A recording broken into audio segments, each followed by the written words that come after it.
This is the Hollywood Outsider, a weekly movie and TV podcast with a new episode every Thursday, and this week we are looking at upcoming releases: The Purge, The Internship, and Much Ado About Nothing. We're going to have spoiler-free reviews of Fast and Furious 6, or 16, it's really hard to keep them straight anymore, and Hangover 3, as well as our From the Outside In topic this week: what films, TV shows, or characters changed our lives. Latest in movie and TV news as always, including our own trivia segments. My name is Aaron Peterson, and with me today are my fellow hosts, Brian Williams. Hey, what's up, guys? Not much. It's Scott Clark. Hey, what's going on, man? And Justin Mulcumber. You have to wonder if William Shakespeare rolls over in his grave when you call his play Much Ado About Nothing. Why? What should I call it? It's nothing. Nothing. There is a G on the end of it. Nothing. I'm from the streets. Well, you're talking about the bar. You're talking about Shakespeare. Show some fucking respect. Much ado about nothing. Much ado about nothing. That's what it should be called. I like it. Romeo and Jules. Romeo and JJ, what's up? Romeo. Our After Hours 2 is out. If anybody wants to listen to that, you don't have. It's not a. It's all about horror, not horror. Horror. Horror. You gotta make sure you pronounce that correctly. It's all about horror. So check it out. It was inspired though by Brian. Hopefully he'll listen to it and offer his opinion when he does. Yeah, Brian did have an inspirational portion to it. Holy crap. Mm-hmm. Touching the lives of millions. Yep. If you're not touching the little ones. Oh, all right. What's up, Aaron? How's it going? Hey. Don't edit that out. He's writing that down. Oh, that's getting out of it. No, it's not. Oh, let's move on. Bryan Singer has cast Evan Peters as Quicksilver in his new X-Men flick. And Joss Whedon apparently is also putting the character in Avengers 2, though most likely with a different actor. Does anybody else think this is way too confusing? Well, this is what I don't understand. I know we talked a week or two ago about contracts and these sorts of things. Can't be hard to figure out who owns rights to what. It's been my understanding that Fox owned the movie rights for the X-Men as well as some other mutant characters. And Quicksilver is a mutant character. Quicksilver, for those who don't read comic books, is the son of Magneto. And so it kind of makes sense that in an X-Men movie, especially Days of Future Past, that character might show up. Now, that character also has the sister called the Scarlet Witch, who I have not heard will be in the X-Men movie. But in the Avengers 2, Joss Whedon has said that both Quicksilver and the Scarlet Witch will be showing up in that because the Scarlet Witch, and I don't know if Quicksilver's ever been an Avenger, but I do know that the Scarlet Witch has been an Avenger. So it makes sense that she's in it. But in one movie, they can't refer to Quicksilver as a mutant, and they can't refer to Magneto. So how this character does not have a, you own the rights to this as in a film format contract for either studio, to me, makes no sense.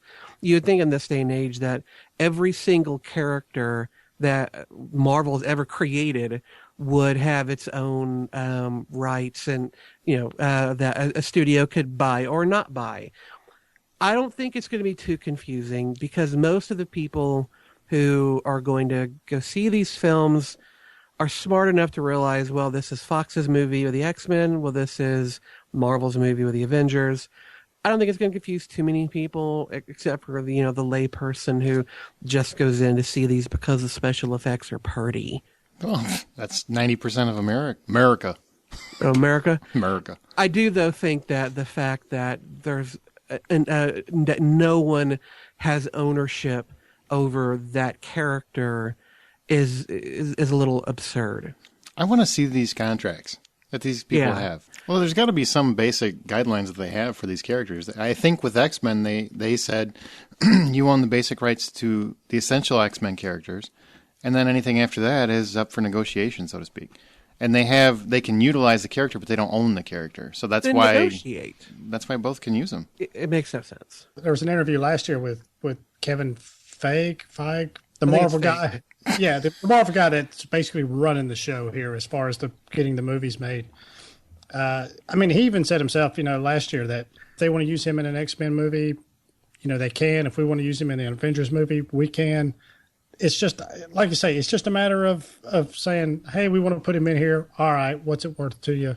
And they would go from there. I don't think it's as difficult as it's kind of being made out to be. I just don't. I think it'll be confusing for people if you use two different actors to play the same role. That's the only part that confuses me. I mean, if you're going to do it, that's fine. Cast the same guy. I don't know if they can do that or not. But is that a licensing thing, like or a ownership of the character? I honestly don't know. Have you been listening to this conversation? The thing that confuses me more about this is Avengers was obviously very successful, and you want to make Avengers 2 even more successful. So to make it more successful, someone like me that doesn't read the comic books and know these characters seems weird when you could put in a character that is more recognizable. Now, again, if I'm wrong on this, but I don't know who all the Avengers were, but was Spider-Man an Avenger? Spider-Man was... More recently, yeah. More recently. Wolverine was. There's been several of the major characters that have been Avengers. I mean, the crossover stuff obviously is working.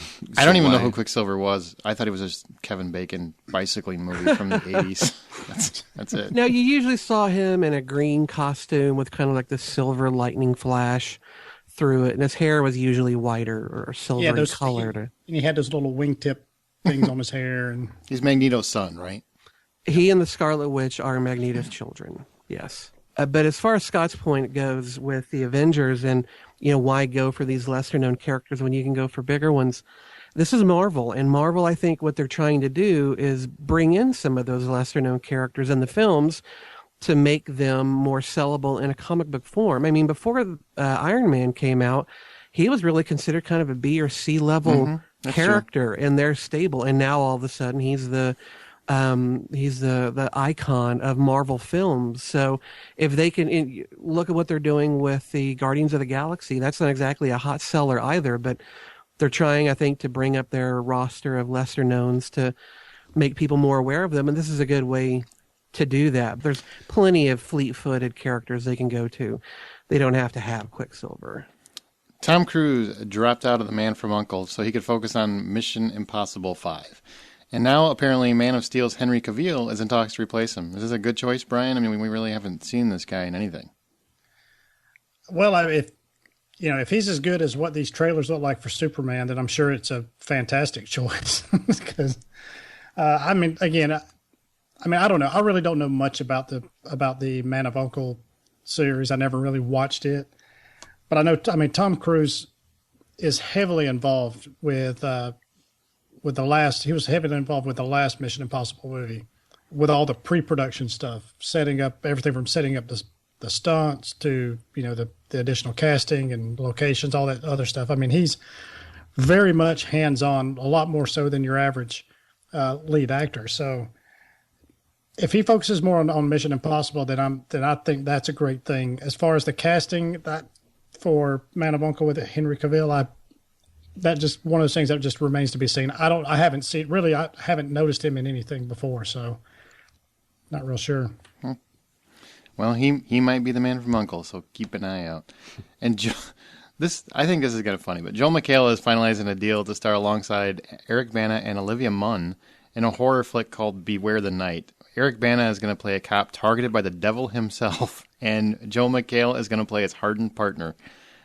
Do you think he's got the stones to be a badass, Scott? Oh man, I don't know. I'm of the mindset of I'm going to give everybody a chance because, like, look back at like Dark Knight when Heath Ledger was going to play the Joker, and we all kind of went, "What? Heath Ledger is the Joker?" And look where that went. He's a cowboy. Yeah, yeah. Look at Scott. He's trying to be PR. Go ahead. PC. Whatever. Fuck you. Yeah. PR, public relations. He's trying to be public relations for cowboys. Those cowboys need their dues, man. Joel McHale, though, he does Talk Soup, right? And then he's on Community, and he's nothing but comedy. I mean, I could see a step from comedy to drama before I could see a step from comedy to horror. And Olivia Munn is done some drama. I actually can see Olivia Munn pretty easy. Yeah. Eric Bana I could see in a horror flick, no problem. I'd actually like to see that. I think he's a pretty decent actor. I'm interested in the story a little bit, but I want to see more of the cast to really get sold on it. But I'm gonna reserve judgment because, like I said, I've learned my lesson more than one occasion with that. So who's the big Community fan? I know what I love Community. Yeah. Could you see him doing this? I actually could. Comedians, when they go dramatic and they really commit themselves to it, can really do a good job. There's been a lot of comedic actors. Look, that yeah, have I mean, look how switched many to comedic acts. Yeah, look how many comedic actors are in Justified. Or Quite a just few. flat out comedians. Yeah. Yeah, or look at Robin Williams and the dramatic turns that he's taken. I think Joel McHale, he's certainly physically capable of it. The guy, you wouldn't think from just watching the occasional Talk Soup or The Soup, sorry, or Community episode that he's a strong guy, but there have been many episodes where he's had to disrobe for one reason or another. He's tall, he's incredibly well built, and there have been a couple episodes of Community that were directed by Justin Lin, who did the Fast and Furious movies, that were these paintball episodes. Yeah. And he has little badass moments that he really pulls off. So I'd like to see him try and get some dramatic roles under his belt. I think he could handle it. The premise, though, of this movie with a cop targeted by the devil, hell yeah, that sounds like fun.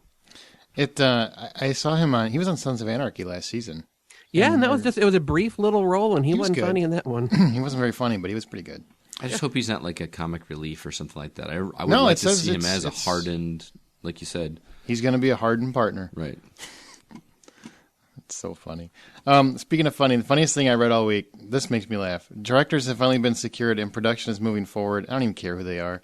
On Trolls the movie, like based on the fucking dolls. And with the hair. With the hair. That the only reason the hair is there is so you can pick it up and throw it across the room. And the Leprechaun reboot. This is the absolute bottom of the barrel, people, and we're pushing forward again. Well, I mean, when it comes to kids' movies, does it really fucking matter where these licenses come from? I mean, the Smurfs, sure, they have a rich cartoon history to draw from, but, when you get down to it, they're just small, cute little characters doing cute little things, and that's kind of what the troll dolls are there for. They're ugly little fucks with big, colorful hair, and I'm sure the movie is going to be cutesy and the kids are going to love it. What's far more interesting to me, though, is the Leprechaun reboot. I have only seen the first Leprechaun movie, the one that starred Jennifer Aniston. You got off lucky. Yeah, back in 1993. See what you did there. Huh? See what you did there. You got lucky. I pretty missed that. That was quality joke right there. Leprechaun was a shitty series of movies that I think are kind of ripe for rebooting. Why not? And what's really funny though is it's being rebooted by the WWE studios. So they're definitely not going to be going for any kind of deep dramatic chops. This is going to be made for laughs, made for some violence. I'm curious what they'll be doing with it. Much more curious than I am with the Troll movie. But that's like saying I'd prefer to get kicked in the shin over the foot.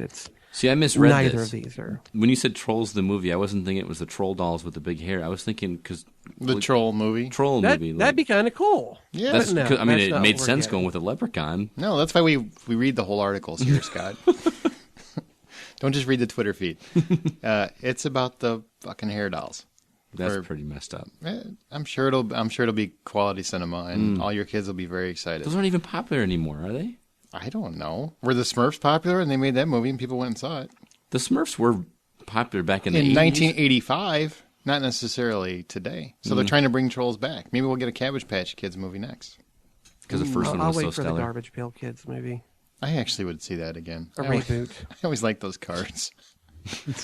Okay, this is actually kind of cool. Studios are getting sick of people bitching about trailers spoiling movies, so the National Association of Theater Owners are now proposing, and keep in mind, they have no authority to make anyone do anything, but they're proposing that studios cut trailers down to a 2-minute maximum, as well as no marketing materials available prior to 4 months before a film's release. Do you guys think this would change anything? I'm really hoping it does. One of the main reasons for this is they're tired of the too many spoilers in a trailer, and they also feel that 2.5 minutes is just really too long to for a trailer. So they're wanting to cut it down to 2 minutes. The studios are not wanting to. The National Association of Theater Owners really have no real enforcement. They can't really make the studios do anything. But the other side of that coin is they don't have to play the trailers that the studio sends them. If they don't play it, then it kind of forces the studio to cut down on the time themselves. So I hope it works out. Really, I'm tired of watching a trailer and knowing the whole movie just by a 2.5-minute trailer. So I don't think it's going to cut. I don't think it's going to do anything. The studio is just going to cut the trailers to get whatever they want to get into it in the 2-minute window. Well, it could stop the studios from hearing about people bitching about spoilers in their trailers. Stop putting them in their trailers? Yeah. It's as simple as that. I mean, before we started the show, I watched the latest trailer for Percy Jackson and the Sea of Monsters. At the very end of that trailer, of course, I don't know when this monster gets destroyed, but it shows right at the end of the trailer this big badass monster they're fighting getting blown to pieces. All right, well, when I go to the theater to see this movie, because Nathan Fillion is in it, now I don't need to worry or have any kind of dramatic investment in that fight because I know exactly how that fucker ends. But on the that kind of shit. But on the flip side, studios do that because the more they show of the big set pieces, which are what draw people to the theater, the more likely people are to go to the theater. So it's kind of a two-edged sword. Then show the beginning of that set piece. Don't show the fucking end, or show it for 5 or 10 seconds. I don't need 30 seconds of that fight. A really well-made trailer gets me motivated to see a film. It piques my interest and it captures my attention. It doesn't then sit there and browbeat it with spoiler after spoiler. I don't know how many movies lately where I can basically, and because we're all well-seasoned moviegoers at this point, we know the basic beats that films are going to have. Even it me? seems like even you, Scotty, and you're just now kind of getting in there. We all can see from the fucking trailer that looks like an end battle portion of the movie. Oh, okay, and now I see what they do there. It's so rare to be surprised in a movie these days. Luckily, some of the studios have actually managed to do it this summer. I'm sick of this shit too, that's part of the reason why I've been raving about the Superman trailer, the Man of Steel, whatever you want to call it, is because it does that. It shows you lots of eye candy. It shows but you no context. Right, exactly.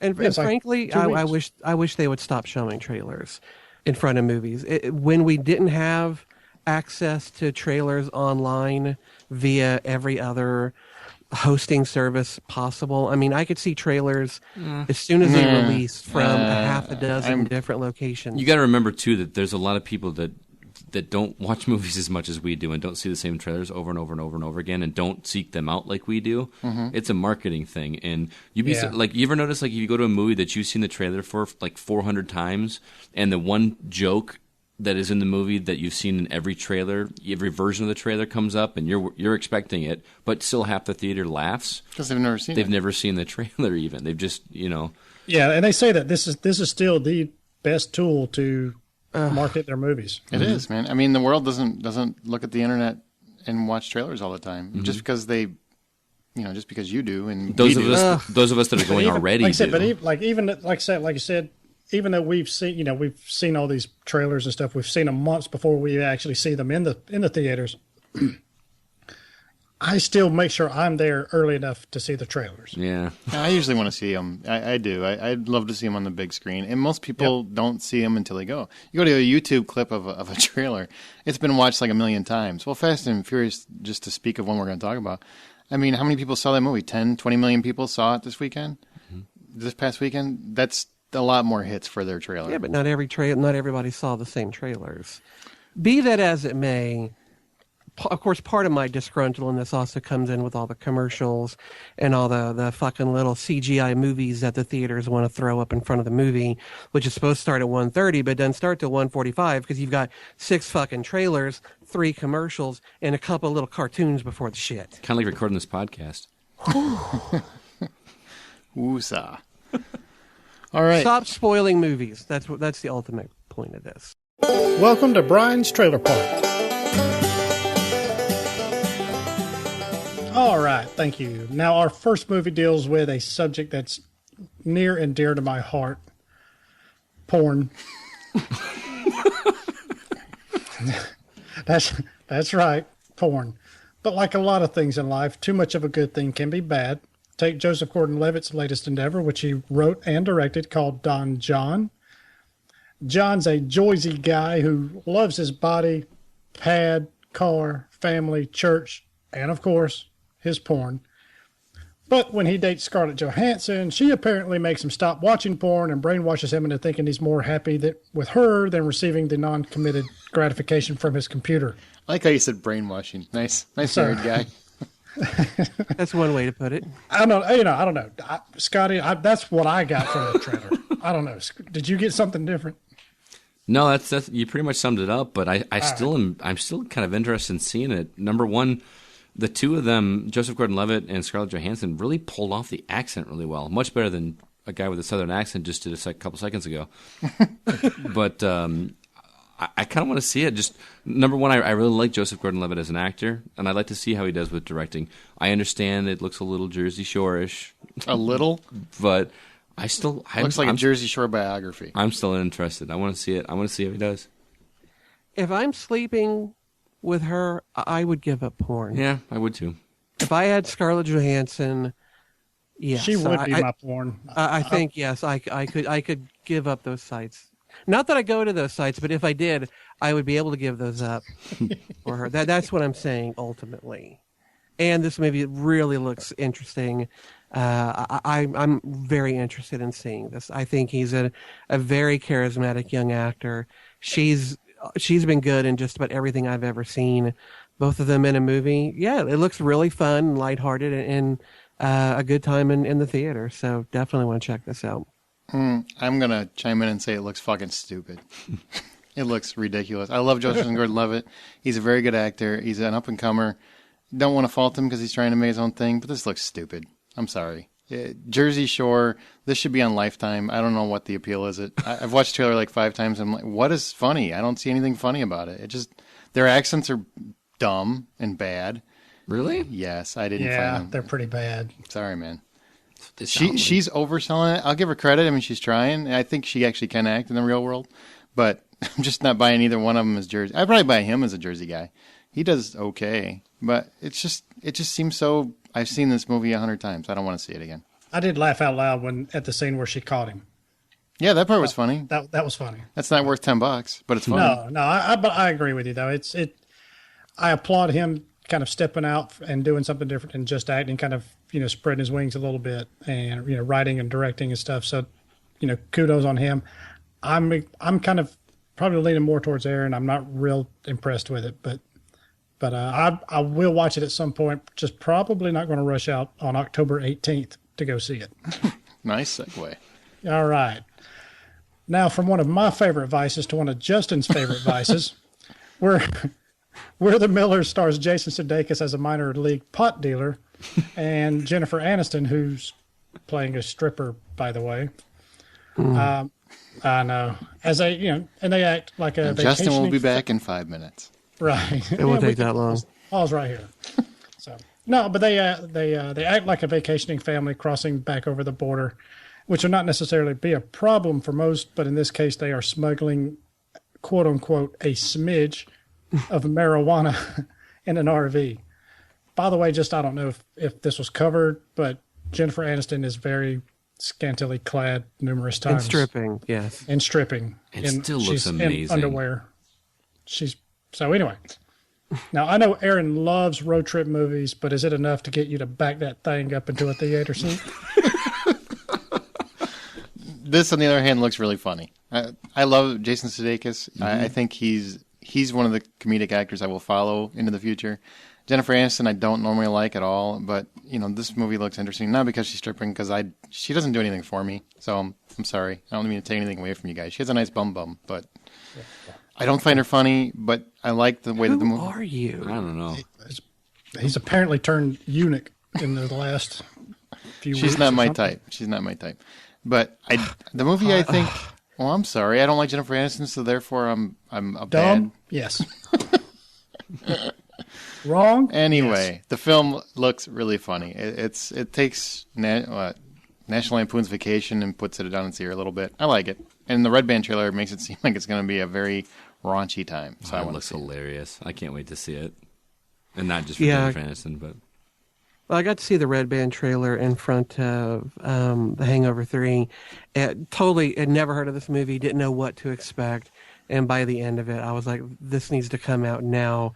I would turn back around and go see this movie. It looks really, really funny. Mm-hmm. So anyway, We're the Millers opens up on August 9th.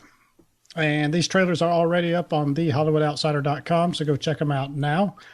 And there's a lot of different ways you can reach us. You can call us or text us or drunk dial us. We love the drunk dials. We'll get into that later, I'm sure.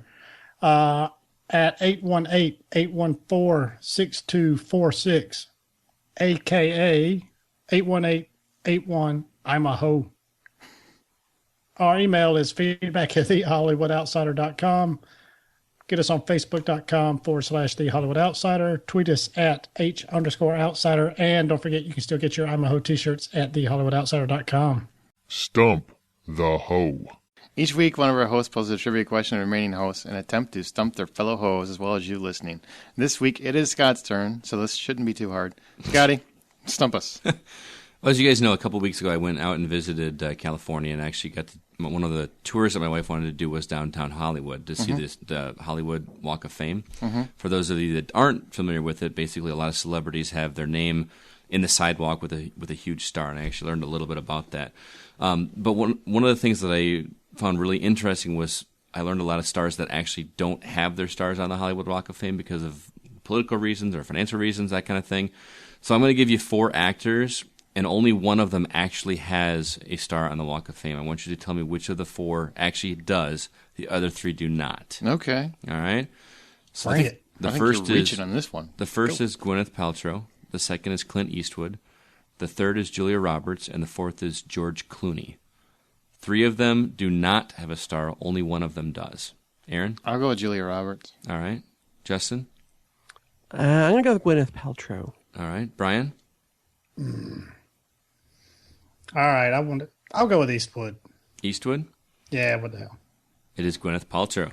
Yes! Only one. Clint Really? Eastwood, Julia Roberts, and George Clooney all do not have a star on the Hollywood Walk of Fame. Sons of bitches. Well, they need to get Eastwood on there right now. I don't care what the political reasons are. Well, it's actually more. I actually looked it up a little bit. He's actually more about because it costs like $30,000 to do, and it's out of their pocket. I hear he's got the money. Well, it's not. But it all goes to like the Hollywood Chamber of Commerce, apparently, which isn't helping the downtown area of Hollywood because it looks like crap. Yeah, don't go there at night, man. And do not do it. I did. Big mistake. It has to do with like what because there's like 5 different levels and this kind of thing, and it's just something that he just doesn't want anything to do with. So I thought it was interesting. Well, now let's go to the big screen where we review any recent releases. This week we've got Fast and Furious 6 and The Hangover 3. We're going to start with Fast and Furious 6 because all 4 of us saw it, as well as most of America. Brian, what was, and I use this term loosely, what is the story about? Yeah, I had to dig some research here, to try to find the actual plot. But here's what I kind of came up with. Hobbs, who's, of course, played by The Rock, he recruits Dom and his quote-unquote family to help him bring down a sort of vehicular gang and their criminal mastermind known as Shaw. Now that kind of Dom's crew is set financially, all they really need are some full pardons so they don't have to spend the rest of their lives looking over their shoulders. And, of course, Hobbs is the man to kind of make that happen. Justin, did you really even need a story to go see this, or? You always need a little bit of a story. And that's what we got. You can have, a reason why you go from, vehicular mayhem to vehicular mayhem. There was just enough of that story to make it interesting.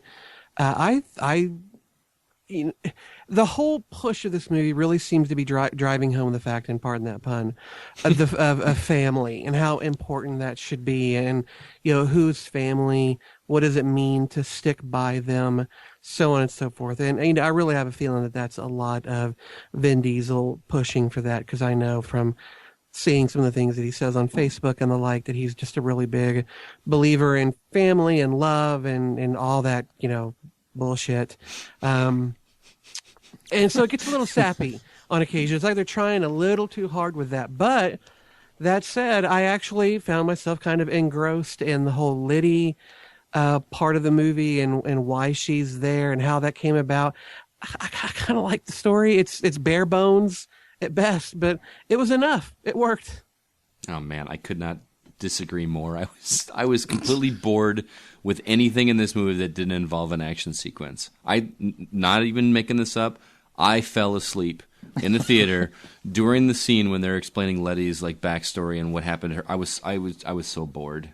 It's when you try to think about it, it's the most. If they had sang it, would you have been If they more had interested? no, if Vin Diesel broke out in song, If he that had broke into a baritone. And a Baz Luhrmann number. it was just ridiculous. It was just. It's like every action movie cliche, all built into one. And that's fair enough. And I understand. I like the last one, but I think that this group of characters works better in a heist movie, where it's something that's actually interesting instead of we're going to recruit a bunch of guys that can drive cars really fast to stop a guy with a nuclear weapon. I mean, come on. when you say it out loud, it does sound pretty stupid. Honestly, this has to be the only series of films outside of like James Bond movies where audiences have no problem throwing all logic to the wind. Just all logic. But it didn't start that way. Bond did. You know what I mean? Bond. Not that there's no logic. You didn't even see the first three movies. They were all ridiculous. They had. No, I saw the first movie. Oh, did you? Yeah. It was pretty ridiculous. I mean, the whole concept of these drag racers with being high class car or thieves or whatever they were. You know, that's pretty far fetched. And Fast Five was absolutely ridiculous. They drug safes down a freeway, man. Yeah. I don't know how you get more ridiculous. Fun. It's like 20 tons worth of safe that these two cars Yep. can not only drag, but then bash through shit and still keep going. And yes, Well, I do think it's ridiculous. I won't get into spoiler stuff, but let's just say in Furious 6, it gets bigger than a giant safe. And I can't wait to see what's next in 7 because there's not a whole lot of things in or outside of this planet that are much bigger than what they brought down. Brian suggested the space station next, which I think is genius. Oh, that would be awesome. They just I think that's going to be like an 8 or 9. They I don't think it's have one 7. of those geosynchronous satellites that's hooked to the Earth with a tether, and then they hook it up to a car. That would be awesome. Maybe they could drop some tungsten rods down. And Yeah. those Well, rods. then you're going to blow up the whole city. We've already gone over that. This is true. Well, they got 4-wheel drives. Yeah. There's so many plot elements that I can't go into too much. Dude, you do not go to this kind of movie and worry about the plot. You just cannot do it. It's not even about that. It's just No, but when, and I'll tell you what, I will preface this to where if you want to cut this, go ahead. But when you send a guy into prison to find out why the bad guy is one step ahead of you, there's a hint. I mean, you're breaking into a prison where you're wanted. Yeah. where you're wanted. That's to one of the find out subplots. why this guy is one step ahead of why he's smarter than you. And honestly, the most needless plot point of any film I've seen this year. They could have cut. Really, I mean, It was this unnecessary. movie was almost. Don't stand up for that, Justin. Well, I'm not going to stand up for it. Okay. What it is that this movie was almost kind of like a clip show version of all previous 5 films, and they continuously brought in characters from the previous movies. And this scene, That was fine in the opening credits when they did a clip show from the previous 5 movies. the only reason they seemed to do that scene was to have that guy in it. Yeah, sure, it's stupid, and Paul Walker's character has always been stupid in these movies, but I don't believe that you can go to this film and knock it for its story. You don't go for the story. The story is there purely to hang action scenes around. If the story doesn't make any sense, that doesn't matter as long as the action scenes work. What do you guys think of the acting? We gotta move on. Vin Diesel, he pretty much walks through the movie like an Italian Buddha, where every line he says is even slower and more methodical than the last movie. And I just, there's a one part, and everybody saw in the trailer where he says this stupid shit. Stuff like, you don't turn your back on family even when they do. No, Vin, when your ex-girlfriend shoots you in the fucking chest, you turn your back on her and you walk away. Yep, your family's done at that point. But he still owns the movie. I mean, I think this is the only thing he does anymore is Fast and Furious movies and the Riddick movie coming out. But That's all he needs to do. That's all he needs to do. But he does a great job. He holds the movie. He makes The Rock look like his bitch. Did you notice that the only person that showed any emotion to seeing Letty's picture is Letty?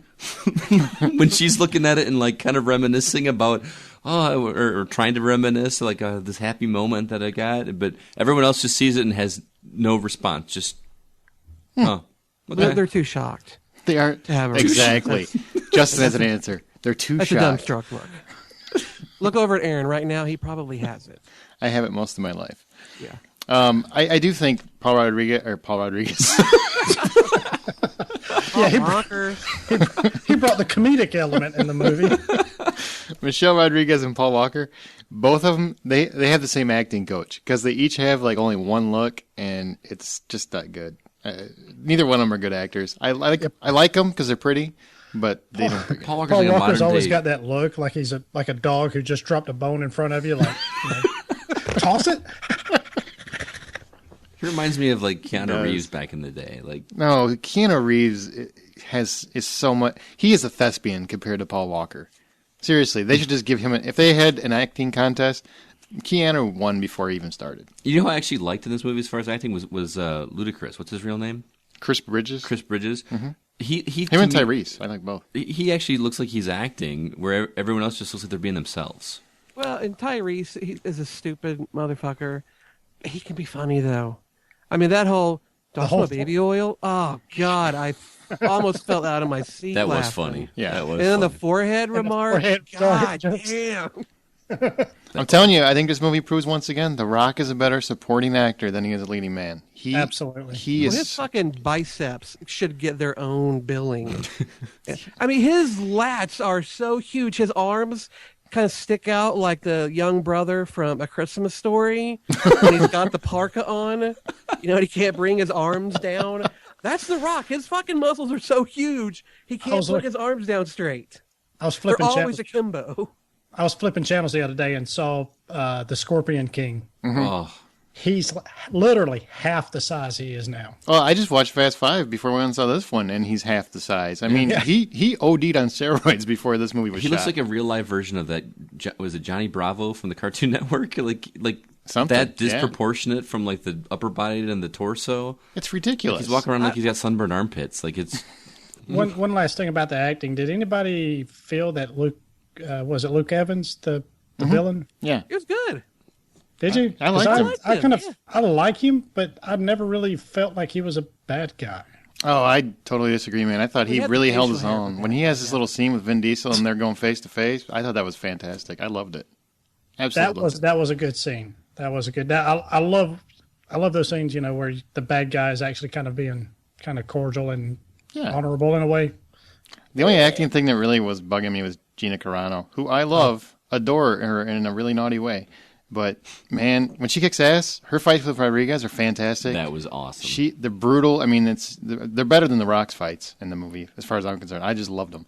But when she speaks, you can even tell the director didn't like her because she got like one line per scene, and it's always like, "Hey, there they are," you know, and shit like that. She gets like 6 words. Just not good at all. Did this really feel more of a Fast and Furious or a Mission Impossible type of movie? I mean, we had the fast cars, we had explosions, cross interstate flying rescues. Aaron, what'd you think about this? I think Justin Lin, who directed this, he's now moved on to other things. He picked a great movie to go out on because the ending set piece, which takes place on the longest runway in the history of runways, It's about 50 miles. it's roughly 50 it literally miles. stretches from London to Moscow. Yes. It's one of those set pieces that is completely over the top. It's so over the top that it becomes amazing just for the sheer ridiculousness of it. I mean, it's fun. It's dumb. I loved how he did it. Lynn knows how to make a superhero movie with just everyday thieves. I was really impressed with how the movie came out. Even though I know it's stupid, even though I know it's ridiculous, I just love the way this plays out. And it's easily my second favorite of the series next to Fast Five. I think the shots are very dynamic, and he does a really good job of capturing the action without doing the whole shaky cam and really letting you watch the action that a lot of Yes, I'm very previous grateful movies. for that. Yeah. But, Yes. but I just didn't. A lot of the set pieces weren't nearly as interesting to me. This movie's called Fast and the Furious, and it felt like it was a beat 'em up brawler movie more than it was about more than the other stuff that I wanted to go see the movie for, which was the car action sequences and stuff. I felt like there was maybe one or two things that I didn't see in the trailer that I wasn't surprised by. And everything else was about The Rock being the Hulk, apparently, and people getting smashed into the walls. And I mean, the Gina Carano Michelle Rodriguez fight was awesome, but there was just way too much brawling for me. I felt like I just wanted the movie to get back to more car. Do you want more vroom vroom and less bam bam? Yes, that's pretty much it. That's why I went to see the movie, to shut my brain off as much as possible and just watch a bunch of cool cars and cool action sequences. I mean, like, I know we don't usually like to compare stuff to new movies, or to former movies, but in the last movie, you had the set pieces like when Paul Walker and Vin Diesel are drive the car off, and Paul Walker kind of jumps on the back of the car to get ready to pounce off of it. That is a memorable scene that, like, I've seen so many times and just looks so cool, and I didn't get any of that from this one. I wouldn't agree with that. There are a couple of scenes that of people, like, say, jumping from one vehicle to another or leaping across lanes that borders on the ridiculous, yet I found it really exhilarating and a lot of fun. But I do think this movie in particular has gotten a little too far into the, Mission Impossible style of movie with, fisticuff fights, shootouts, and then the driving scenes. I do wish they would have had a bit more vehicular action, especially motorcycles. They introduced a motorcycle scene in this one that I don't know if there have been motorcycles really used in the previous movies. And that scene in this one really was fun to watch. I wish they would do more of that. But these movies shine for me when they're in the cars and just putting that pedal to the metal. That's when the real fun is happening. Well, they've just about run through every car out there, so maybe they got no choice but to kind of scale back from the from the use, because they got everything from the drifting little rice burners to the muscle cars to the exotics. So, all right, we've kind of run a little bit longer than what we really anticipated. Imagine that. But in a sentence or less, give me a score. Justin, you first. I think Fast Five was better. I would give this one an 8 out of 10, an $8. Aaron, what do you give it? Ridiculous and insane, but it's the exact kind of fun I want in a theater. I give it 8 out of 10 too. Scotty, what you got? It delivers in the action department, provided you check your brain at the door, but the parts in between left me bored and frustrated by dumb story elements. I gave it a 6 out of 10. Ooh, body blow. All right. Well, I liked the first 2/3 of it. I loved the last action-packed and very emotional last third of it. So I'm giving it an 8.5. Stay through the credits. Yes. Yeah. Stay through the credits. Well, yeah, just the immediate credits. Yeah, the beginning of the credits. There's nothing at the very end of it, but yeah. Okay, now let's go to The Hangover 3, Scotty. What is The Hangover 3 about? Well, they actually went with an original story this time, which is a plus. But there's no wedding, no bachelor party, no roofies. Mm-hmm. Kind of unfortunately, but this story actually. You like the roofies, do you? Well, it just made for a more interesting story mechanic. I don't know. It actually starts with Alan. The story starts around him because he's dealing with the death of his father. His friends, which include Phil, Stu, and not Black Doug, staged an intervention and suggest What's an intervention? Intervention. It's me mispronouncing a word on air. Thanks for pointing it out. Yep. They suggest that he spend some time in a mental institution. The three of them agree to accompany him on the 2-hour drive to the facility to kind of be there for him. And on the way, they're confronted by a new character named Marshall, played by John Goodman. He's looking for Mr. Chow from the first 2 movies, who's stolen a large amount of gold. Marshall abducts Doug again, or that's how he winds up missing, and demands that the remaining 3 locate Chow since Alan's been contacting him by snail mail. They set off on wacky adventure to track him down, and hijinks ensue. So, like I said, it's an original story, the rehash from the film. But Justin, was this a much-needed improvement over the last sequel, or did you leave the theater wishing for some coconut water and aspirin? I liked it, but I felt like this one went for a bit more drama, especially towards, I think, the second half of the film, lets up on the laughs to try and go for a bit more dramatic tension. I love the first one. I like the second one more than most folks. I wanted to like this one as much as the first, and I came away not. I did like the story, though, and I really loved how they tried to tie into that first movie in so many ways. In fact, there's one scene where Black Doug mentions something, and they cut back to a scene from the first one. Mm-hmm. I never noticed he said what he said, but in this was like, oh, shit. Yep. So they tie things around. They put a little bow on it. For the end film, I think it was okay, but I still think they could have done it a little bit better, made it a bit more funny. Mm-hmm. I admired him changing the story for the series and going a different way, but they just chose poorly. Chow and Allen cannot carry a film, not even together. It's to me, it's the curse of the beloved supporting character, where you think people love them so much in the previous movies that you decide to make them the stars of this movie. It felt almost like a spin-off. Yeah, it almost did feel like a spin-off, because you've got, in the entire story, you've got Phil and Stu are barely in it. They have nothing to do. I mean, they're in the movie, but they have nothing to do. Mm-hmm. Absolutely nothing. The whole movie is about Chow and Allen, and Chow is a 5-minute character to me. He's 5 minutes. 5 minutes, he's fucking hysterical. 45 minutes or an hour and 45 minutes, I want to choke him, and I want to run out of the theater screaming and crying. He's just not funny. Allen is great in bits, and trying to pitch maturity to the character and make him central, it just didn't work. I did like that they're taking him to a mental hospital and they're getting together. The rest of the movie just didn't work. I kind of like the story setup. just didn't work for me. I kind of like the setup, and it went some interesting directions, but it was just trying too hard to reach for some really long out there jokes, which is sad because there were some really funny. The first 15 minutes of the movie are freaking hysterical. Mm-hmm. I thought the first 15 minutes and the last 5 are hysterical. Mm-hmm. But you got all those. They're just too few and far between a bunch of forced moments that just were unnecessary. Mm-hmm. What about the acting? I know it's the same characters. Obviously, we got a couple of new ones, but Aaron, what did you think about the performances? Zach Galifianakis tries his best, sincerely. It's too much of a good thing. And Ken Jeong, is that how you say? Jeong. He just grates on my nerves. How many blowjob jokes can one guy do and still be relevant? It's not funny anymore. I like him better when he's less exaggerated. Like, he wasn't Knocked Up. Knocked Up, he was very, very funny. And he was less exaggerated. He just was a comedian. This one, he's taking the character. He's exaggerating the shit out of that character. Mm-hmm. And it's old. It's just awful. I thought it was awful. And what the fuck? You got the two centerpieces of the movie and one of the biggest movie stars currently in the world, Bradley Cooper, who has nothing to do but say fuck, what the fuck, and how the fuck. That's his entire character in the movie. And Stu, who I thought was great, even though The Hangover 2 wasn't a great movie, I liked it a lot. I thought it was funny. And most of the funny parts were Stu's because he's really funny. And you give him nothing to do. So you made the whole movie Allen and Chow. It's just bad call, man. They seem more tired with the series than the audience. Yeah, absolutely. Justin, what about you? What'd you think? They did what they needed to do. I do agree with Aaron. Bradley Cooper, seriously underused, and I'll put this out there for my wife.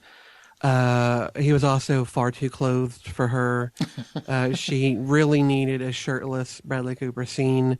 She did not get it. It was so fucking funny. Even in the movie, they're like, "Why don't you take your shirt off?" And he looks at him like, "Why would I do that?"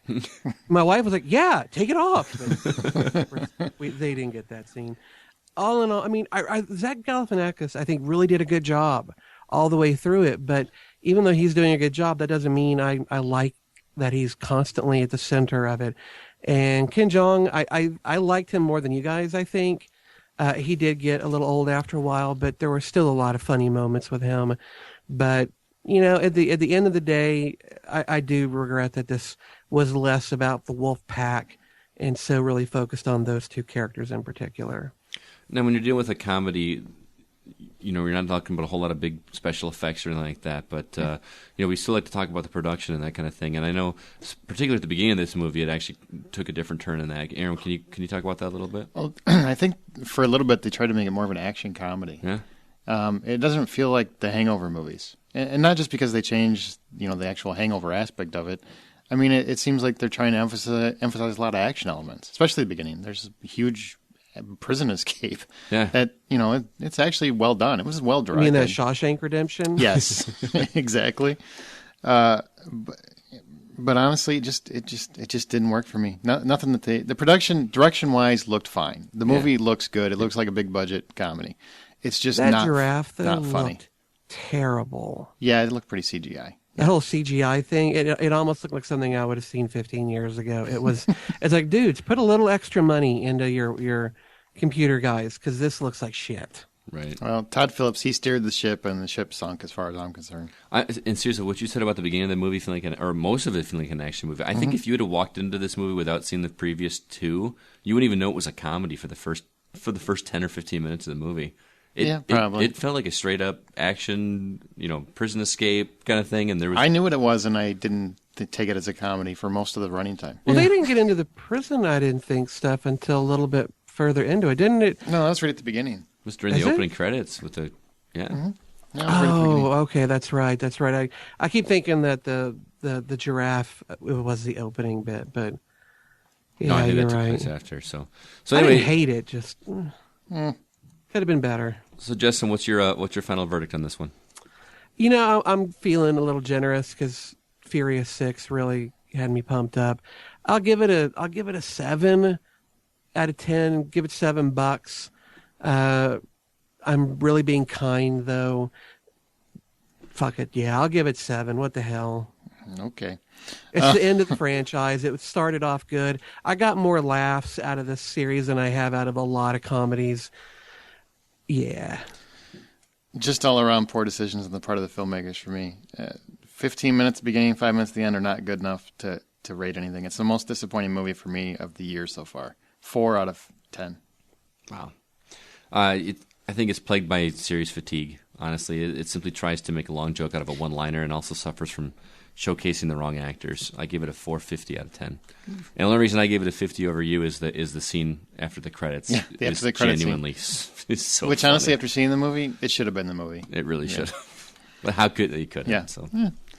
Okay, and speed round review, just real quick. I saw Last Stand, which is the Arnold Schwarzenegger movie.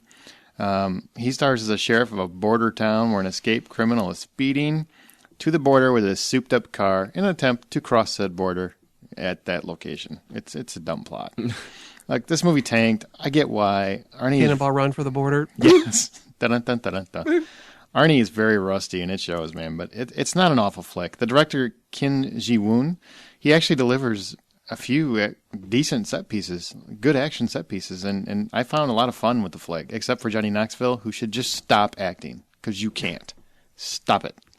Just keep making documentaries about hillbillies. Yeah, do that. Just go make drunk movies with your friends. That's what you're good at. That's what you should stick with. And it makes more money. Yeah, if you want to watch something with some old school action and feel like seeing Arnie try to reclaim his throne, you can do a lot worse than this. This is a movie that I think is fun. Just sit around the house and watch with your family. 5.5 out of 10. So I liked it better than Hangover 3. I saw Argo. That movie rocked. Welcome to last year. Yeah. Box office, Fast and Furious 6 opened to over $300 million worldwide, and in the U.S. claimed $117 million total over Memorial Day weekend, which is the entire box office gain was the biggest box office in Memorial Day weekend history. So, thanks. Wasn't it like Universal's biggest opening ever? Universal's biggest opening ever in the U.S., internationally, and globally. So wow, that's why they're going to make 45 of these things. Yep. Hangover 3, on the other hand, claimed $50 million and $62 million since it opened on Thursday, and it's 55% behind Hangover 2 at the same point. So it's not being received very well. It still has to be profitable, though. Not yet. It was like a $100 million movie. It's not profitable yet. Damn! They spent $100 million on that? Yeah, because the last two were huge hits. Where the fuck hits. did the money go? On Bradley What Cooper. on the CGI? That's for damn sure. They paid Bradley Cooper and then decided not to do anything with him. I guess so. Star Trek Into Darkness held strong with $47 million for $156 million total. It's actually running about even with the 2009 film, so not selling as many tickets, but it's holding up there. Overseas, it's doing a lot better. Epic opened at number 4 with $42 million, so sorry, Justin, people want to see it. Almost as much as The Hangover. It looks like shit. And Iron Man 3 stayed in the top 5 with $24 million and $372 million total. It's got $1.1 billion worldwide. That's nuts. You know Marvel Studios has to be camped out in front of Robert Downey Jr.'s house. Come on, bro. Come on. One more. Come on, one more. Just do one more. Just one more. Justin's upcoming attraction. All right, guys, we have got 3 movies coming out June 7th. The first one, Much Ado About Nothing, is an independent adaptation of Shakespeare's play, directed, produced, and written by one of my many man crushes, Joss Whedon. The film stars Amy Acker, Alexis Denisov, Nathan Fillion, Clark Gregg, Reed Diamond, Fran Kranz, Sean Mayer, Spencer Treat Clark, Ricky Lindholm, and Ashley Johnson. Pretty much a bunch of people he's already worked with before, with a couple of new faces. This is a modern retelling of Shakespeare's classic comedy about 2 pairs of lovers with different takes on romance and a way with words. Brian, your love for Branagh's films is well known the world over by this point. The world Absolutely. over. The world over via this podcast. But is there room enough in your heart for another person's take on the Bard's work? Oh, yeah. There is. Liar. I mean, this is because Shakespeare is just so freaking awesome that you can still do multiple versions of the same story and still be kind of caught off guard, still be entertained and everything. So I'm curious about this movie. I don't know if it's one that I will go see in the movie. I'm with my Shakespeare, I like to watch it. I kind of like to watch it more at home. Where you can pause it and savor the language. And look up what he said, put subtitles on if need be, stuff Cliff like that. notes. Right. Have the comic book version handy so I can see the pictures and go, what's going on? Okay, yeah, all right. So that's funny. Anybody else want to go see this one? Well, of course I do. Joss fucking Whedon. Of course I want to see it. I don't like Shakespeare, but it's Joss Whedon, so I'm going to see it. I don't know if I'll see it in the theater, though, honestly. I mean, I don't know if it's worth paying $10 to go see, but I'm probably going to. How does somebody not like Shakespeare? I don't like Shakespeare. The preeminent writer of our species. Oh, the overwriter of our species. He overwrites. He's overwritten. He writes too much. God. I don't need 47 lines to tell me, hey, I love you. That's really how I see Shakespeare. He's really exaggerated. Poetry, man. It's poetry. I'm not knocking it. I just said it's not for me. You are knocking it. Well, now if it's Much Ado About Nothing and it's about like, it's a little more ghettoized, bastardized, I'm with it. I'm sold. But I definitely will see it. Yes. The more little clips of this I see, the more interesting it looks to me. I'm really intrigued by it. Well, good. You can go with Justin because he won't go with me now. No, I will not. Second film, The Purge. Now, this is a thriller directed and written by James DeMonico. The film stars Ethan Hawke and Lena Headey. Set in 2022, the United States becomes a nation reborn with crime and unemployment rates hitting an all-time low thanks to an annual 12-hour period called The Purge, during which all crime, including murder, is legal and emergency services suspended.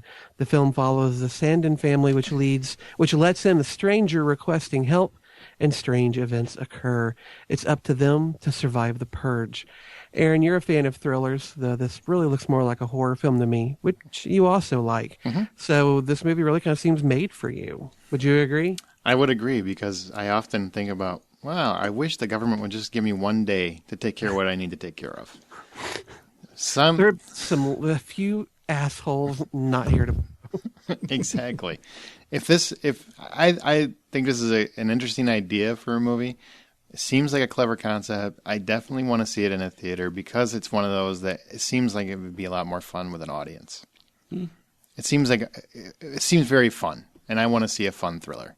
So I like the concept, the initial concept about the 12-hour deal. You got a list too, right? Oh, well, we all do, but is Aaron on it? I'll plead the Number fifth. 1, baby. I just don't know if I like the way it went. I don't know. To me, it just seems like another someone trying to get in the house kind of thing. I don't know. It is very much the strangers with bigger guns, I guess. Yeah. And machetes. And machetes. Brian, what about you? Yeah, I like that. I really like the concept of it. It is a little bit kind of in some aspects, yeah, it is maybe kind of a rehashing of some other ones, but for me, it just kind of feels like it's a fresh movie. So I'm I'm curious about it. I like the concept of it. So we'll likely give it a shot. I like Lena Headey quite a bit. And I like Ethan Hawke, though. If I'm going to see one Ethan Hawke movie this year, it's much more likely going to be Before Midnight than this film. But this is probably one I'll rent. I don't have a particular urge to run out to theaters to see. Is there a limit on Ethan Hawke movies you can see? I think there is. Does he make more than one a year? Not many. For me, yeah, I think there is a limit, and Before Midnight will be that one. All right, last film, The Internship. This is a comedy directed by Sean Levy and written by Vince Vaughn and Jared Stern. The film stars Vaughn and Owen Wilson. This will be the second collaboration of Levy, Vaughn, and Stern after 2012's movie, the spectacular movie known as The Watch. When the digital age makes their employment irrelevant, two men land internships at Google and find themselves competing with a younger and much more tech-savvy crowd for a job at the mega digital giant. Frankly, this movie looks to me like all the jokes that weren't funny enough to make every other Vaughn and Owens movie. Do you have any interest at all in this one, Scotty? I feel pretty much the same way you do. I feel like I've seen the whole movie. Wow, Scott doesn't want to see a comedy. Yeah, that's fucked up. I mean, it looks funny, but it doesn't look like I'm going to get anything else from the movie that is not already in the trailer or an expansion of what's already in the trailer. I think I like what Justin said. It feels like the leftover jokes that weren't from every other movie they did together. I don't know. I've also seen the trailer like 9,000 times. So yeah, they put it before everything. Yeah, everything. They need to make this trailer about 20 seconds long because the jokes just aren't funny. Mm-hmm. Other than the Professor Xavier joke. That's pretty funny. And even that wasn't funny the second time. Mm-hmm. Yeah, that one got pretty old. I mean, basically, oh, God. It looks so old. This looks like a movie that should have came out 4 or 5 years ago when they were in their prime. Exactly. I'm just going to echo all the same stuff. That I couldn't agree more. Clean sweep on that one. All right, guys. Well, of these three films coming out on June 7th, Much Ado About Nothing, The Purge, and The Internship, which of these movies are you most likely to head into a theater and see? Aaron? The Purge. Scotty? Much Ado About Nothing. Say nothing. Brian? It's better. It rolls off the tongue, man. Much Ado About Nothing. Oh, wow. The Purge. All right, well, we'll make it a 2 for 2. I'm going to do Much About Nothing as well. So, Scotty, you and I will head out for some lofty, heady material while these two dingbats. One of these times. Yeah. Just watch people chop up other people. It seems like it's much more to the point than Shakespeare, which takes so long to get to the point. Which is so beautifully written and has pretty much touched on every emotion humanity has ever had. You know, my whole life I've been told how wrong I am that I don't appreciate Shakespeare. You will continue to hear that. I'm sorry. Yeah. There's got to be people out there that back me up on this. Shakespeare is so not good. He's just so cliched. Yeah, you find and they're the same people who live on Twitter, who live under 140 characters. No, Scott likes Shakespeare. I've never read Shakespeare. But well then he doesn't really know, does he? That's why I was staying out of the conversation. Damn it. Yeah. All right. Nice one. Well, listen and subscribe on iTunes, your Stitcher Radio app. Give us a thumbs up if you do. Or through our RSS feed on thehollywoodoutsiders.com. There's a new episode every Thursday, as well as RockfordCollegeRadio.com Thursdays from 4 to 6. What's this movie? What's this movie? Each week we play ours or a listener-suggested clip from a movie. And if you think you know what the clip is, email us at feedback@thehollywoodoutsiders.com. Send us a direct message on Twitter or 818-81-AMAHO. And we will announce those that got it correct. Our Twitter is H_outsider, if I didn't say it. Last week's answer, it was my choice, and it was from Dusk Till Dawn. How more of you did not get this? I'm ashamed. Sean M., Michael H., Wally K., and Wally K. wants to point out once again that it's him that's answering, so by God, it's just you. Congratulations. Everybody be cool. You. Be cool. Be cool. This week it is Justin's turn, so if you think you know what the clip is, email us at feedback@thehollywoodoutsiders.com, and here's your clip. Now, y'all look money hungry, and that's good. Anybody tells you money's the root of all evil doesn't fucking have any. They say money can't buy happiness. Look at the fucking smile on my face. Ear to ear, baby. You want details? Fine. I drive a Ferrari, 355 Cabriolet. What's up? I have a ridiculous house in the South Fork. I have every toy you can possibly imagine. And best of all, kids, I am liquid. So, now you know what's possible. All right, now let's go to the couch. We talk about TV and home video news. There's not really much on the news front, but Arrested Development did hit Netflix this past week. and apparently got a huge uptick in Netflix subscribers or viewers, whatever. Justin, you saw it. How is it? Season 4. I have not finished it. There are about 12 or 13 episodes. Of those, I've watched about 8 of them. So we're working our way through it. It is very much Arrested Development. I mean, it's everybody who was involved in the show back on it. It pretty much picks up right where the previous 3 seasons left off. The only difference, though, and it makes it a little difficult to watch your first time through, is that when they got together and wrote it, they wrote an entire storyline that was going to take these characters from where they left off at the end of the 3rd season to where they're going to end at the end of this one.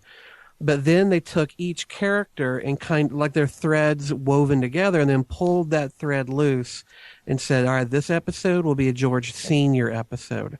This one will be a Lindsay episode. This one will be a George Michael episode. And so you're seeing things and things are going on in the background that you don't quite understand how it's happening, why it's happening, what it means until you see another episode, say 2 or 3 episodes later, when suddenly another character story comes into it.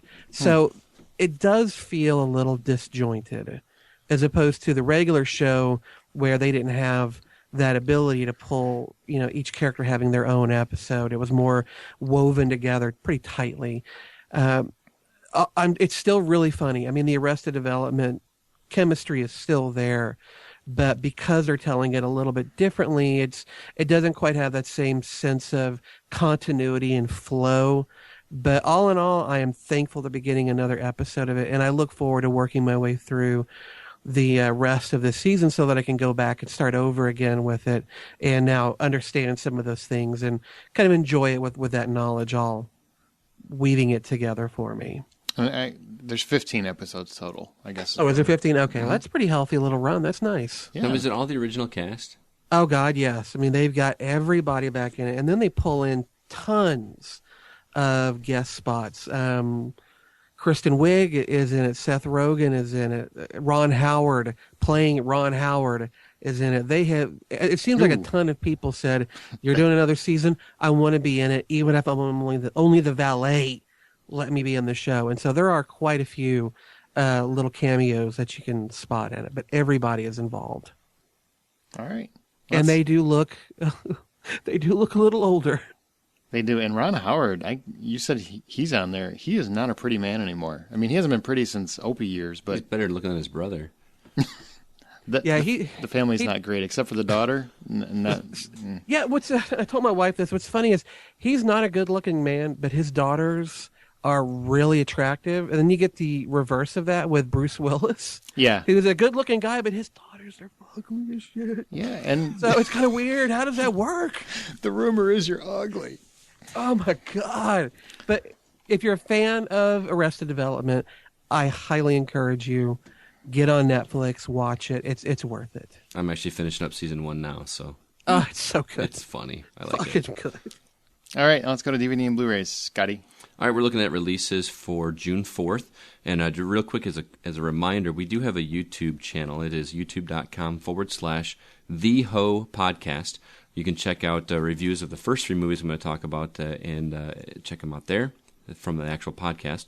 First one is Identity Thief. Jason Bateman travels across the country to track down Melissa McCarthy, who has stolen his identity and maxed out all his credit cards. Hijinks ensue. Aaron reviewed this one on episode 80, and he gave it a $5 out of 10. Mm-hmm. So he liked it slightly better than Hangover. Not much. When those two are together, it's really funny. But unfortunately, there's a lot of crap that doesn't involve them, and then that's not funny. Yeah. Also, A Good Day to Die Hard. In the 5th installment of the Die Hard series, John McClane travels to Russia to help out his seemingly wayward son Jack, only to discover that Jack is a CIA operative working to prevent a nuclear weapons heist, causing the father and son to team up against underworld forces. This one was reviewed by both Aaron and Brian on episode 81. They both also gave it a 5. Yeah, it's the one Die Hard movie I probably won't watch again. Yeah. Amen.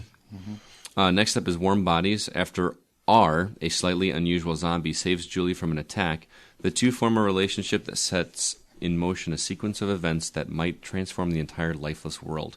Justin and I reviewed this one on episode 79. Justin gave it an 850. I gave it a 650.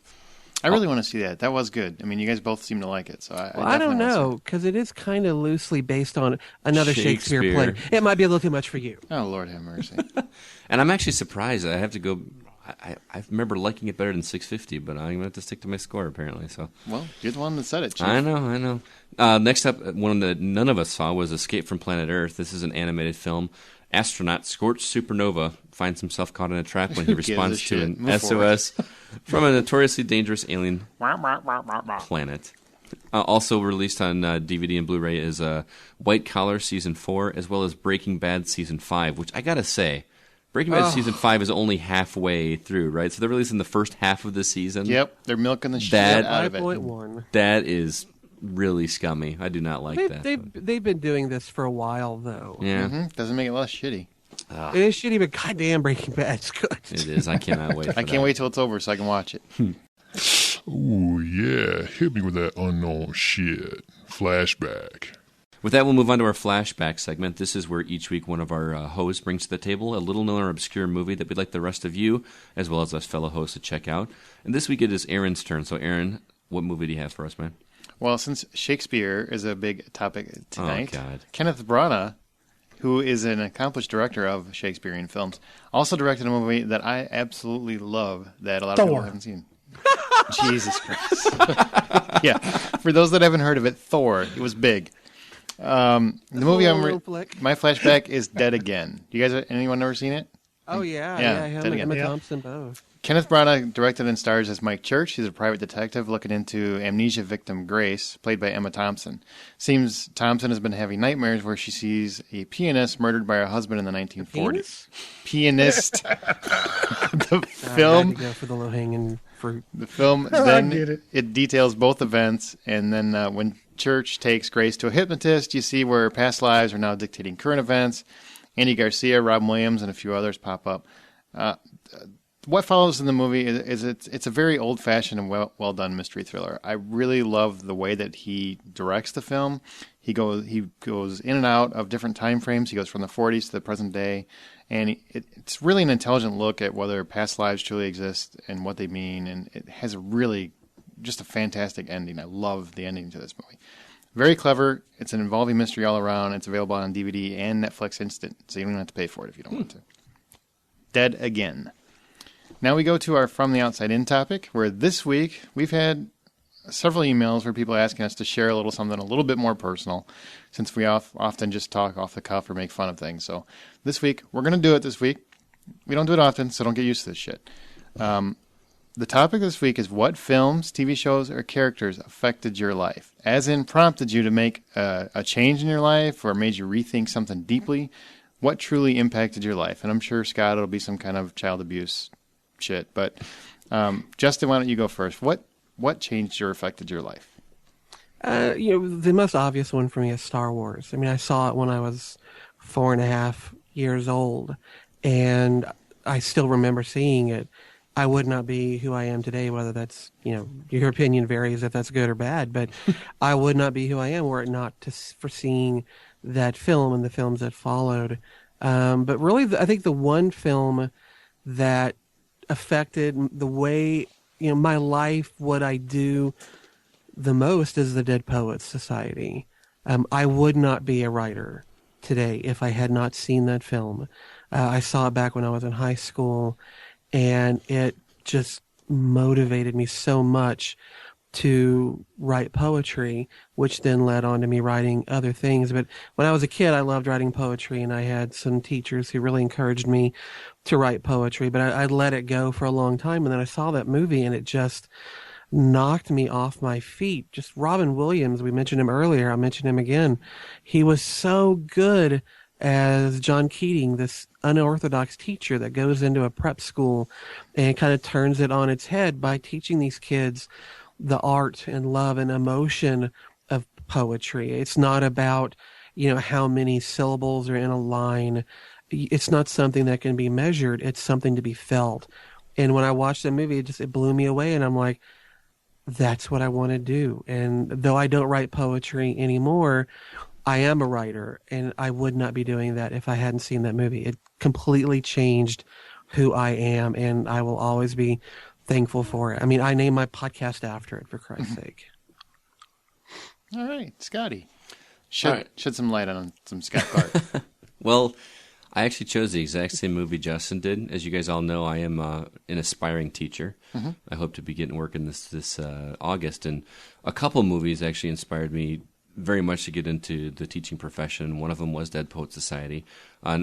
Less for the writing like it was for Justin and more for the teaching. It was some movie I saw when I was very young that I realized that you can be a teacher without being straight-laced and kind of being a kid and that kind of thing. It was like, wow, I could really be a cool, fun kind of teacher.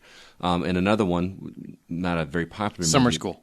But Mr. Holland's Opus. You guys know I love. That's a very good movie. I love music, and I love music from the '60s, and especially the movie in that film. And that was where I really kind of realized that, man, I really want to be a teacher. I want to see, the kids that I'm going to teach grow up and be full-fledged adults, and actually. And me know that I inspired that to some degree or helped in that. There's a scene at the very end of the movie where all the students that he taught like come to this like gathering to kind of perform his last opus for him, and you see the kids that he had, and they're all older now, and they all come back with their band instruments, and they just do this awesome, beautiful moment for him. And not that I want that for myself. I just want to feel that way, like I really impacted somebody's life. So one other quick one. You might think it's silly, but the movie Super Size Me, the McDonald's documentary, no joke. I watched that movie, and I went about 6 years without eating McDonald's except for one day a year. And that actually... Oh, yeah, I actually know this about you, but these guys probably don't. Tell them what you do or what you started doing. Well, what I did, that was the first one, is I decided I was not going to eat McDonald's for an entire year, because I actually watched that towards the end of... What about that impacted you? I'm curious. I haven't seen that movie in a long time, just because of how much fat and shit is in it. Well, yeah, I mean, granted, the movie's a little, biased because, nobody eats McDonald's 3 times a day for 30 days straight. Yeah, I wouldn't say nobody, man. I know a few people that do. But, just how sick he felt and how, within 1 month, they showed, like, before and after pictures, and it was just really gross where he got, and that kind of was an inspiration for me to get into exercise and that kind of thing. And I actually snowballed it. Like, after I went that full year without eating any McDonald's, I actually started, for, like, my New Year's resolution, adding a new fast food restaurant every year. And so, with 6 years, I added, Taco Bell and KFC and all that kind of stuff. And really was kind of a springboard for me, that, and inspiration from my wife, who's a runner, to kind of shed some pounds and get into shape a little bit better. So, have you seen Food Inc.? I haven't, but I heard I need to. I didn't think of documentaries, but Food Inc. really changed the way that I look at food, and especially where it's grown, how it's grown, where it comes from. You really should watch it. I'm much more now about growing my own veggies, my own herbs, looking for locally grown, whether it's vegetables or even meats that are locally raised and slaughtered. Just watch it. It will disgust you. The things that these food industry companies do to make their food, and that you never think of when you put it on your plate. It will change things for you too. I should have mentioned that. Can you clarify what herbs you're speaking of specifically? Well, I wish. I think I referenced that earlier with one of Justin's favorite vices. If only I could grow ganja, right outside of my house. But we're talking basil, thyme, oregano, chives, those sorts of things. If I could grow the real herb, my life would be a lot better. And I don't think I explained it clearly that everybody, we're just going 1, 2, 3, 4 and be done. So, Justin, did you have anything else that you wanted to add? I think you thought we were going round robin. I'm sorry. Well, no, there were just a couple of TV shows that I wanted to mention real quick. When I was a kid, I didn't watch too much television, but as an adult, I think I watch a lot more of it.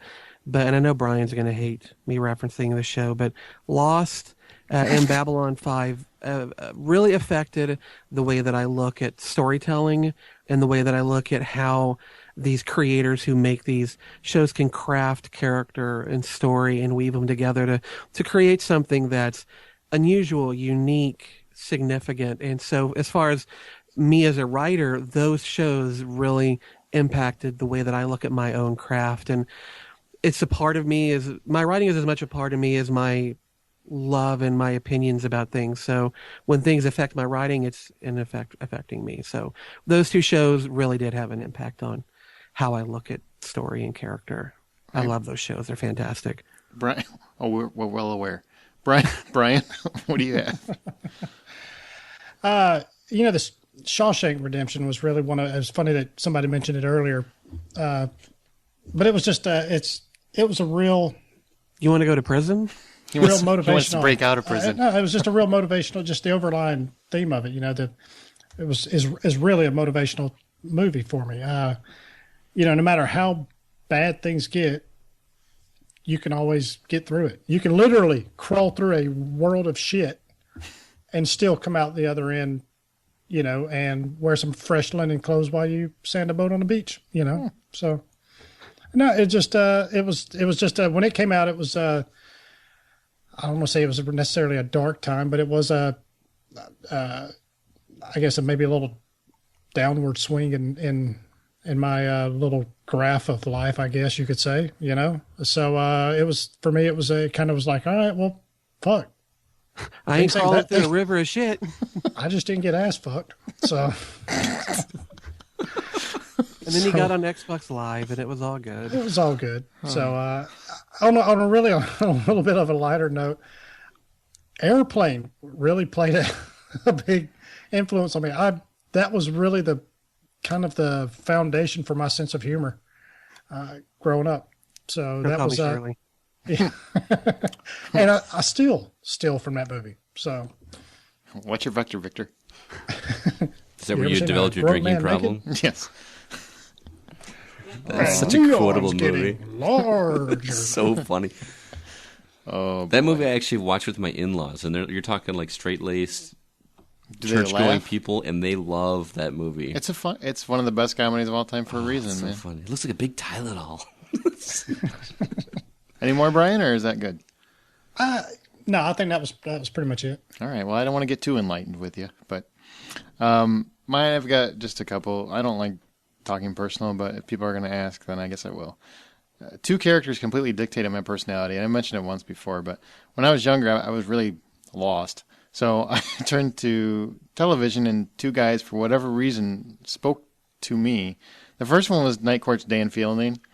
I know that's probably not a hero for most people, but to me, his deep sarcasm, sprinkled with a little bit of heart, and then covered up with a little bit more dry sarcasm, this pretty much became half of my current personality. I mean, to this day, I'm very much half Dan Fielding and half the other guy, who's David Addison from Moonlighting. I knew it. Yeah, I was just going to call it just. You wish you were as cool as David Addison. Brother, hang out with me. I am just as cool as David Addison, or at least half as cool. I do hang out with him. I can verify he's not. Thank you. I have hung out with him, and half as cool as being very optimistic. Both characters very sarcastic, one very fun, one very not, and you put them together, and that's kind of who I am. And sarcasm, of course, being the main focal point. They're both very sarcastic characters. That's just who I am. And as a very personal moment, which I don't share and I won't share again, but Nothing in Common, which I spoke to the movie before, and how much I liked the movie. I mentioned this, I think, as a flashback or something, but I had a really rough relationship with my dad growing up, and he wasn't in the scope that he wasn't there. I didn't have one. So I really didn't know him well at all. He remarried my mom after being divorced for 17 years when I was 17, I guess.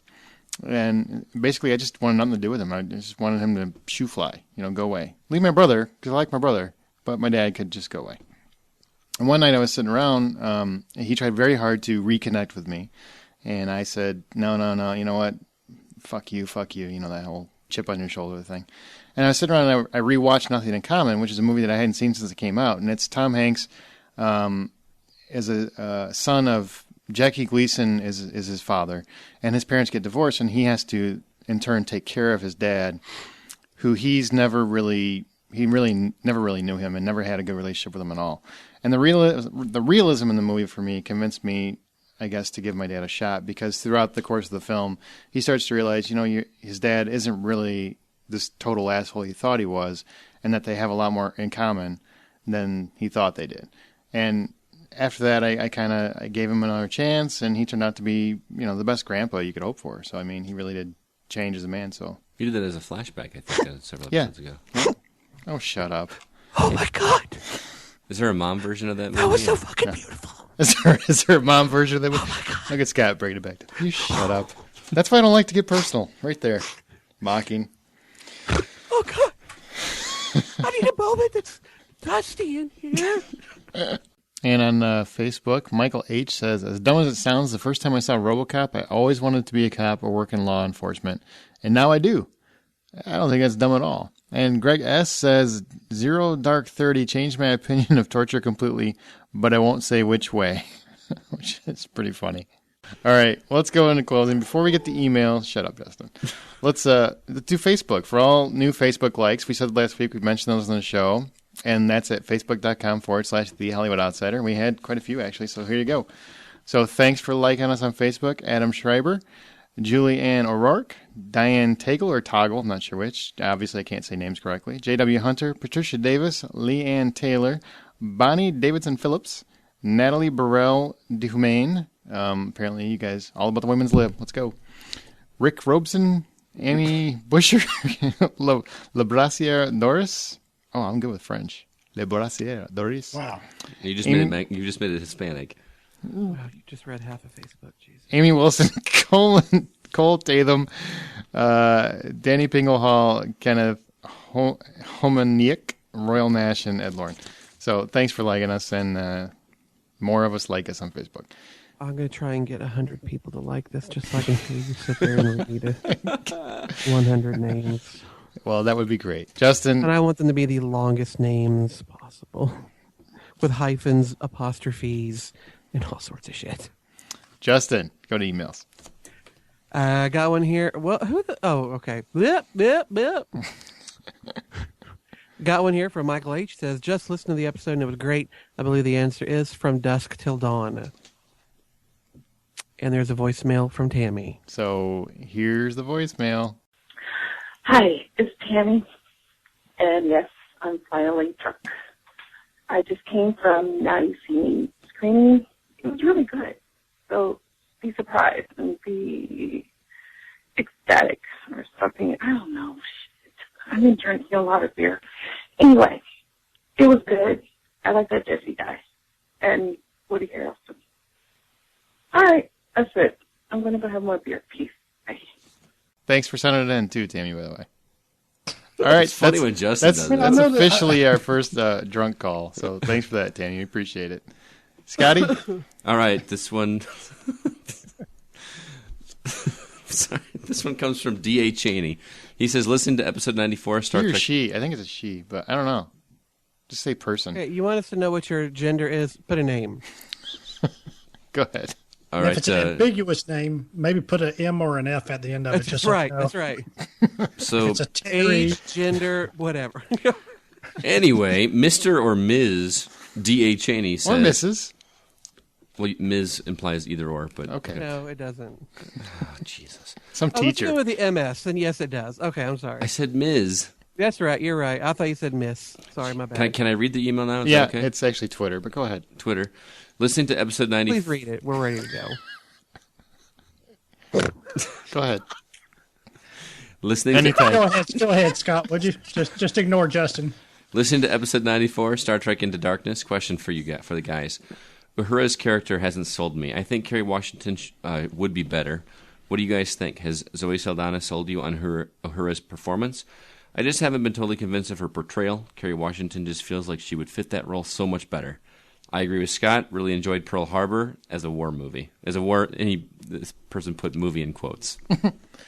I am totally sold on Zoe Saldana. I'm sure Justin is because he's sold on everything in Star Trek. Yeah. But Kerry Washington would be a great fit, too. Yeah. Yeah, I mean, what the fuck? Zoe's good. Carrie would have been good, too. It's 6 in one hand, half a dozen in the other. I mean, Uhura isn't as pivotal a character as, say, Kirk or Spock. That's what I was going to say. That secondary level of character, the casting isn't as vital. But I think Zoe Saldana does a fine job of carrying the strength that Uhura, needs, and I love the chemistry that she and Zachary Quinto have together. So I'm fine with her. But Kerry Washington, yeah, I'd be fine with that too. Good call. All right, and Ashley sent in, I know you guys are addicted to Gemma Arterton. Actually, that's me. And check out Byzantium. It's both of us, bitch. Byzantium. And yes. Are you kidding me? I don't know how to say it. How do you say it? So is he trying to Byzantium? bogart both of our Byzantium? crush? Oh, Jesus. She specifically says my name, fucker, so I don't know what to tell you. Maybe you should back up. Psst, back You up. said, I know you guys.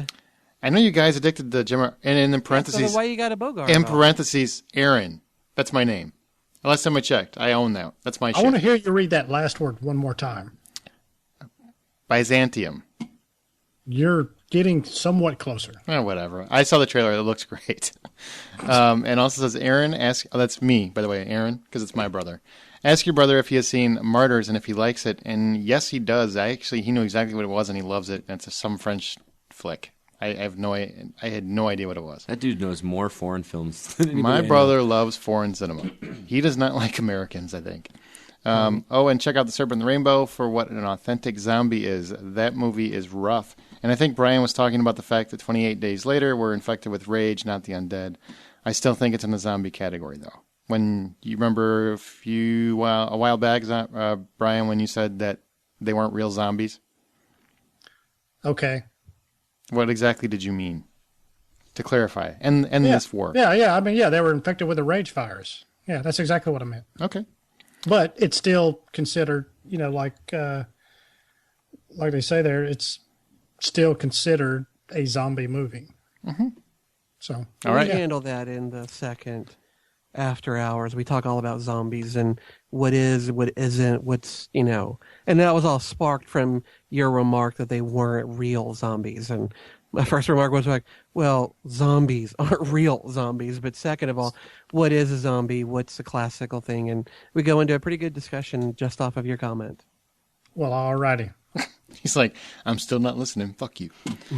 I wasn't in it. I ain't listening. But I'm going to download the shit out of it. Let me tell you that. And also on Twitter, WFO Dix. I don't write it. Send in Quicksilver, or as I like to call him, Shitty Flash. I thought that was pretty funny. Yeah. And Brian, you've got one. Two. All right. This one's from Wally K. It says, maybe 3 for my last 3 on trivia here. From Dusk Till Dawn, I believe. Love the show. Keep up the great work, guys. Love hearing my name mentioned on this crazy good show. I'd love to be involved somehow. Later, guys. Wally K. Wally K. Wally K. You can buy T-shirt. Say it one more time, Wally K. And no, we're not taking applications. So well, we've already got one too many. But you can buy a T-shirt. Go to thehollywoodoutsider.com. That helps.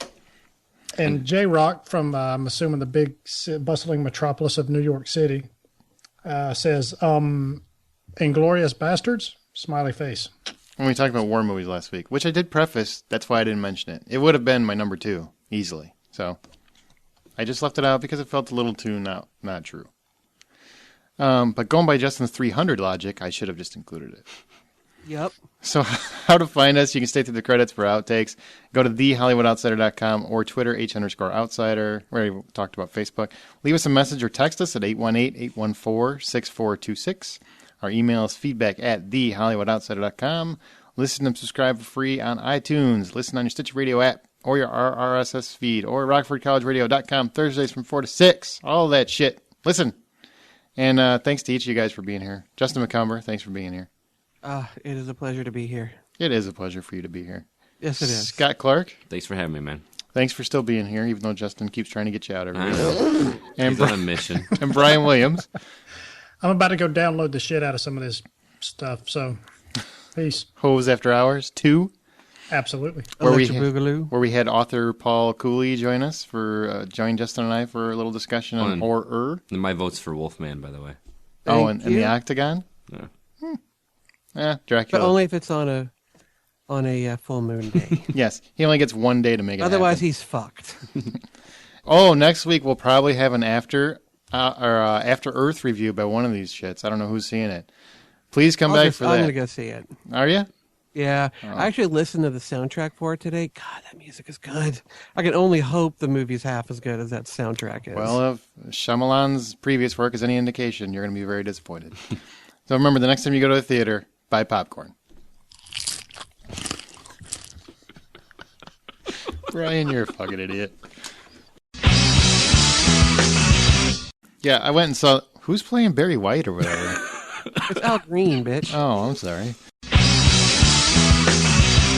We stop on this floor, and Aaron doesn't remember which floor that we're on. It's like a parking garage. So the door is open. He kind of sticks his head out, and he goes, "Wow, it kind of looks like rape in there." It's kind of. Brian's a manly man, in case you haven't noticed. But then again, he did watch the Liberace biography. Yeah, you just kind of canceled out that statement, didn't you?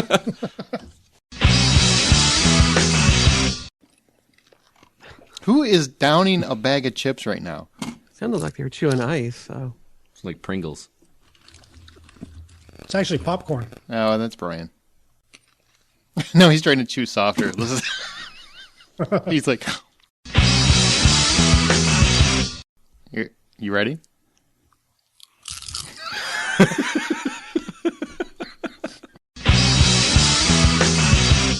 You keep that ready for the end, Brian. That's what she said. Why would she say that?